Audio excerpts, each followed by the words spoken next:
नमस्कार, मेरा नाम अंजलि है। आज हम बात करेंगे पीलिया के बारे में। तो आइए शुरू करते हैं परिचय से। रक्त रस में पितरंजक यानी बिलीरुबिन नामक एक रंग होता है, जिसके अधिकय से त्वचा व आँखों के सफ़ेद भाग में पीला रंग आ जाता है। इस दशा को पीलिया कहते हैं। सामान्यतः पितरंजक का स्तर रक्त स्तर में 1 या इससे कम होता है, किंतु जब इसकी मात्रा 2.5 से ऊपर हो जाती है तब पीलिया के लक्षण प्रकट होते हैं। पीलिया स्वयं कोई रोग विशेष नहीं है, बल्कि कई रोगों में पाए जाने वाला लक्षण है। यह लक्षण नन्हे नन्हे बच्चों से लेकर 80 साल तक के बूढ़ों में उत्पन्न हो सकता है। यदि पितरंजक की विभिन्न उपचारिक प्रक्रियाओं में से किसी में भी दोष उत्पन्न हो जाता है तो पितरंजक की अधिकता हो जाती है, जो कि पीलिया का कारण बनती है। इसके बाद पीलिया के प्रकार। Haemolytic jaundice. सबसे पहले बात करते हैं हीमोलिटिक जॉन्डिस के बारे में। अगर लाल रक्त कोशिकाएं वक्त से पहले टूट जाएं तो पितरंजक यानी बिलीरुबिन इतनी ज़्यादा मात्रा में पैदा हो जाता है जिससे लीवर संभाल नहीं सकता। इस कारण रक्त में अपरिष्कृत बिलीरुबिन बढ़ जाने से पीलिया होता है। दूसरा है हिपैटोसेलुलर जॉन्डिस। कई बार लीवर की कोशिकाओं में समस्या की वजह से पीलिया होता है। नवजात शिशुओं में उन एंजाइम की परिपक्वता की कमी होती है जो बिलीरुबिन की प्रक्रिया के लिए ज़रूरी है, और उनका लीवर पूरी तरह से विकसित नहीं होता है, जिसके कारण उनमें अस्थायी पीलिया हो सकता है। तीसरा है पोस्ट हिपैटिक जॉन्डिस। पित्त नलिका में रुकावट के कारण बिलीरुबिन बढ़ जाता है, जिसके मूत्र में फैलने से उसका रंग पीला हो जाता है। ये थे इसके प्रकार। अब हम बात करेंगे पीलिया के लक्षण के बारे में। त्वचा का पीला होना, आँखों का सफ़ेद भाग का पीला होना, बुखार, कमज़ोरी, थकान, भूख की कमी, वजन में कमी, जी मचलाना एवं उल्टी करना, हल्के रंग का मल आना, कब्ज, पेट दर्द, सिर दर्द, गहरे रंग का मूत्र।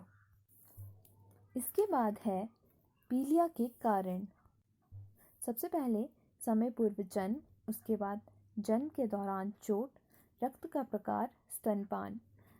समय पूर्व जन्म, इसमें 38 सप्ताह से पहले पैदा होने वाला बच्चा बिलीरुबिन की प्रक्रिया पूरी तरह से पूर्णकालिक के रूप में नहीं कर सकता है।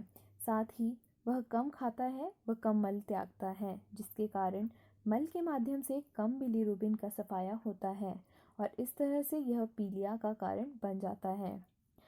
दूसरा, जन्म के दौरान चोट। अगर नवजात शिशु को प्रसव के दौरान चोट लग जाती है तो उसमें लाल रक्त कोशिकाओं के टूटने से बिलीरुबिन का स्तर बढ़ जाता है, और इसी तरह से ये पीलिया का कारण भी बन सकता है। तीसरा, रक्त का प्रकार। यदि माँ के रक्त का प्रकार बच्चे से भिन्न होता है तो शिशु को प्लेसेंटा के माध्यम से एंटीबॉडी प्राप्त हो जाती है, जिसके कारण लाल रक्त कोशिकाओं के टूटने का स्तर बढ़ जाता है, और इसी तरह से यह भी पीलिया का एक कारण बन सकता है।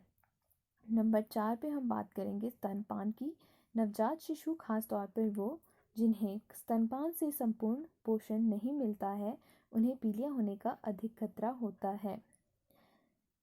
अब बात करेंगे हम पीलिया के बचाव के बारे में। तो सबसे पहला, संतुलित आहार का सेवन। दूसरा, नियमित रूप से एक्सरसाइज करना। तीसरा, साफ सफाई का ध्यान एवं स्वच्छ भोजन एवं पानी का सेवन करना। चौथा, शराब का सेवन ना करना। पांचवा, बाहर का खाना ना खाना। इसके बाद हम बात करेंगे पीलिया की जांच के बारे में।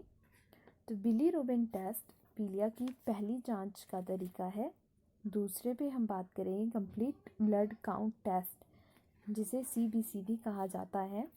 तीसरा, CT स्कैन। अब हम बात करेंगे पीलिया की जटिलताओं के बारे में। पीलिया की जटिलताएं कुछ इस प्रकार हैं। इलेक्ट्रोलाइट असमानताएं, अनीमिया, रक्तस्राव,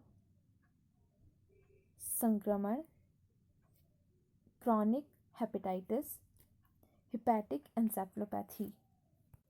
इसके बाद हम चलते हैं पीलिया का इलाज की तरफ। पीलिया के कोई भी लक्षण नज़र आने पर अपने नज़दीकी अस्पताल में जाकर इलाज करवाएं। आपके चिकित्सक के अनुसार आपको इलाज की प्रक्रिया बताई जाएगी एवं पीलिया के प्रकार को जानने के बाद उसका इलाज किया जाता है। इसके बाद हम जानेंगे कि पीलिया में हमें क्या क्या खाना चाहिए व क्या क्या नहीं खाना चाहिए। तो पहले बात करते हैं कि पीलिया में क्या क्या खाएं। पीलिया में हरी सब्जियों का सेवन बखूबी करना चाहिए। इसके साथ साथ करेला पीलिया के मरीज़ों के लिए बहुत सहायतापूर्वक माना जाता है। नींबू का रस, मूली, टमाटर, छाछ एवं नारियल पानी का सेवन करना चाहिए। गेहूँ, अंगूर, किशमिश, बादाम आदि खाने चाहिए। इसके साथ ही हम जानेंगे कि पीलिया में क्या क्या नहीं खाना चाहिए।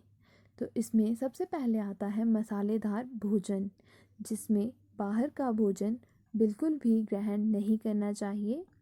शराब का सेवन बिल्कुल भी नहीं करना चाहिए व फास्ट फूड पीलिया के मरीज़ों के लिए हानिकारक साबित हो सकता है। इसी के साथ पीलिया के बारे में जो मैं जानकारी आपको देना चाहती थी वो यही समाप्त होती है। सुनने के लिए बहुत बहुत धन्यवाद।